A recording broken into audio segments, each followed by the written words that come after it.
Worldfight Products is on location in Kansas City, the world's biggest amateur boxing tournament hosted by Ringside. 4-day tournament with 1,500 fighters coming from around the globe. Worldfight Products is pleased to have this opportunity to speak to Hasim Rahman Jr. Hasim, before we get into your amateur achievements, tell us about your almost pro debut against Oleg Master. Well, what happened was I was young and I hadn't been boxing yet, so I didn't know that much about the game, and I was really upset that he just beat my dad in the last round of the heavyweight championship of the world. So I was just trying to, go get him, but it was a young, immature mistake. But I learned from that, and I know that's part of the game now. But at that time, I wasn't even boxing, so I didn't know that comes with the game. When you boxing with heavyweights, everybody hits hard. Anybody can win on any given night. I know you won the Nevada Golden Gloves. What other honors have you come across so far? Man, I've only been boxing I've been boxing less than 2 years, and I won the Junior National Golden Gloves. I won the Junior National PAL. In 2007, I won both of those. I won the 2008 Arnold Classic. What else did I win? I got silver medal in the 2008 Under 19. I won the Nevada State Golden Gloves at 178 pounds. I won the regional Golden Gloves. I beat the Mexican Olympian Javier Torres in the regional championships for the USA Championship. So we're moving along pretty good to be just starting. We're in Kansas for the Ringside World Championships. How does this tournament compare to other ones you've been in? This tournament is tough because you got a lot of guys that don't get to make it out of the region, or you got a lot of foreign fighters that come here that cannot compete in the United States. And just my first day here, I had to fight the Canadian Under 19 champion, and he's an accomplished amateur in Canada, but he didn't have American experience. And I think that just goes to show that these American heavyweights, we're coming with power and we're coming with a lot of skill that other countries, we can't keep letting them beat us. We can't keep letting the foreigners beat us. We got to come and bring the best Americans and bring the strength that we need and the skills for the heavyweights to compete like our lower weights compete. We got a lot of the top lower weights, Rashi Warren, we got Demetrius Andrade. We have a lot of guys at the lower weights that are doing their thing, but the heavyweights, myself, Nicholas Kistner, Michael Hunter, Javier Torres, we gotta come up as Americans and go get these foreigners. Is it your intent to go for the Olympic team 2010? 2012? 2012, sorry. I mean, whatever God has planned for me is gonna happen. If I don't make the team, I don't make it, but that's the goal. But you never know. Anything can happen. If the right thing comes, you may see me going pro before 2012. It can happen any given day. Anybody can come and offer me the right offer, and I might be gone. So, but as of now, I'm staying until 2012. That's excellent. Will you continue to work with Kronk in Detroit, or? I work with Emmanuel Stewart, but he has a lot of pros. Right. So the time, and I don't live in Detroit, so the time that I could spend with him and learn from him was very valuable. I spent a long time living in his house, Emmanuel Stewart's house.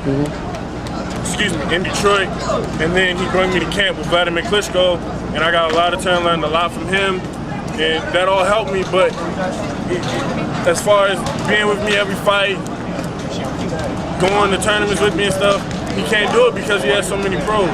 So I had to, I'm with a different team now. I'm with the Headbangers out of Washington, D.C. with my coach Barry Hunter. He has a lot of accomplished amateurs, pros. He has Dominic Wade, Lamont Peterson, Anthony Peterson, Fernando Guerrero. He has a lot of guys. And Barry Hunter, in my opinion, is one of the best coaches in boxing. And a lot of people are sleeping on him, but his team, the Headbangers, we're gonna come up and we're gonna show Barry Hunter's the best coach in boxing. So if you turn pro, you'll stick with that gym? You won't? Barry's my coach. Right, Barry Hunter's my coach. That's very good. You feel any extra pressure coming into tournaments such like this, carrying your dad's name? Always, always. When I fight, you see, you got everybody. Everybody else had to build their reputation in USA boxing by beating the top guys and all that. For me, it was like I was already supposed to do it. when I fought the Mexican Olympian, I was 17 years old. He's like 22.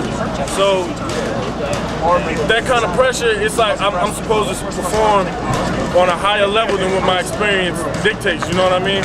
So, but pressure is nothing. You gotta handle it. You gotta keep it. You gotta keep it. I love the pressure. It makes me perform my best every time. So pressure is you just gotta wipe it off and keep going. What's your earliest memory of seeing your dad fight? Since I was a baby, I was in the gym hitting the bag. I remember hitting the bag with him, my dad, and Jeremy Williams would be sparring. I'd be hitting the bag, and just living in New York. We were living in upstate New York at the time. I've been around boxing my whole life. When he shocked the world mid-upset, if not one of the decade for sure, when he knocked out Lewis, that must have been a hell of an evening in your household, right? Yeah, that was crazy. There's nothing like that feeling. That's like if somebody. I mean, that's like if somebody was to knock out. Who's the top guy in boxing? Manny Pacquiao. If somebody was to knock out Manny Pacquiao right now, they would be like just gone. That's how it was. Lennox Lewis was the top guy. He was demolishing everybody. Everybody was scared of him. He had people who didn't want to fight him, throwing their belts in the trash can. My dad just stepped up. He handled the pressure and knocked him out. And that's what we got to do. So, in the future, you think we can see you as a heavyweight champ? Yeah. I'm going to be honest with you. I got a bookie in UK, just took a $100 bet from me. I got 80 to 1 that at some point in your career you'll hold a heavyweight title. You're going to make me a rich man and yourself one as well. You have some money in you got to steak dinner out of it. I got you. I'm gonna get. That's the these amateur tournaments, the amateur losses.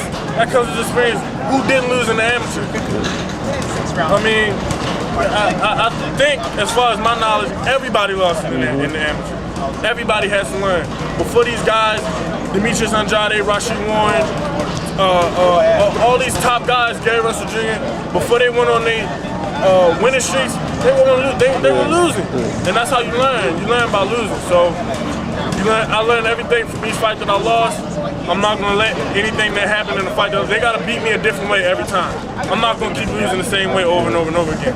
That's just in my blood. I'm not going to let it happen. Outside of the fight game, what are your other interests? I like to, I just love boxing. I watch other boxers. I pay attention. I probably know more about the amateur boxing scene than almost anybody. I know a lot of the pros. I mean, just boxing, that's what I love, that's what I do.